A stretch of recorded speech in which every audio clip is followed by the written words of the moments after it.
శ్రావణమాసం భక్తులకు ఎంతో ప్రత్యేకమైనది. ప్రత్యేకంగా శ్రావణ సోమవారం రోజున శివ పూజ చేయడం వల్ల అనేక మంచి ఫలితాలు కలుగుతాయని నమ్ముతారు. ఈ రోజున శివుని 3 రూపాలను ఆరాధించడం వల్ల కోరిన కోరికలు నెరవేరుతాయని చెబుతారు. ఈ వీడియోలో మనం ఈ 3 రూపాలు ఏమిటి, వాటిని ఎలా పూజించాలి అనే విషయాల గురించి తెలుసుకుందాం. ఇంకెందుకు ఆలస్యం? వీడియో చూసి లైక్ చేయండి, షేర్ చేయండి మరియు మా ఛానల్ని సబ్స్క్రైబ్ చేసుకోండి.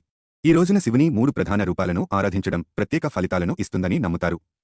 అవి ఏంటో తెలుసుకుందాం. నీలకంఠేశ్వరుడు సముద్ర మథనం సమయంలో వెలువడిన హాలాహల విషాన్ని తాగి ప్రపంచాన్ని కాపాడిన శివుడు నీలకంఠుడుగా ప్రసిద్ధుడు.